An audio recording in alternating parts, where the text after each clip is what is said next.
In today's video, I'm going to teach you how to create a custom notification in Salesforce using Notification Builder.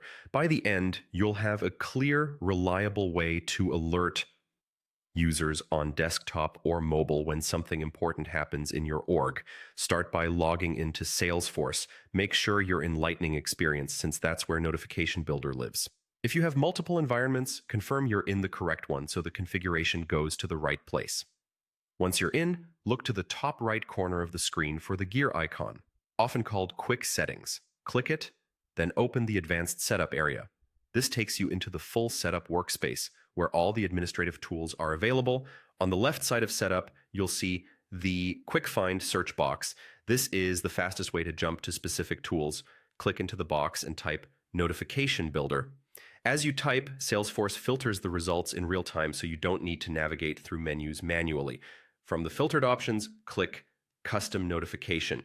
This section is where you define the notification types your automation can use.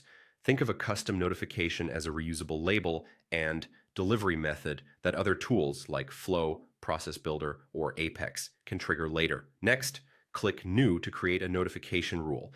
You're now setting up the definition your automation will reference. Give it a concise, descriptive name that clearly communicates when it should be used. For example, use wording that matches your business process so admins and builders recognize it instantly. Choose the notification channels you can deliver to desktop, mobile, or both, depending on where your users prefer to be notified. Desktop notifications appear in the Salesforce bell icon and, if allowed by the browser, can also pop up on the user's screen. Mobile notifications go to the Salesforce mobile app, perfect for users in the field.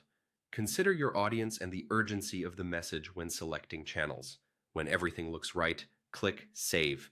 Your custom notification is now available to be referenced by your automation. If you ever need to adjust the name or channels, you can return to the same page and edit it later. That's it. You've successfully created a custom notification in Salesforce, setting the foundation for clear, timely alerts across your organization. Thanks for watching, and I'll see you in the next walkthrough.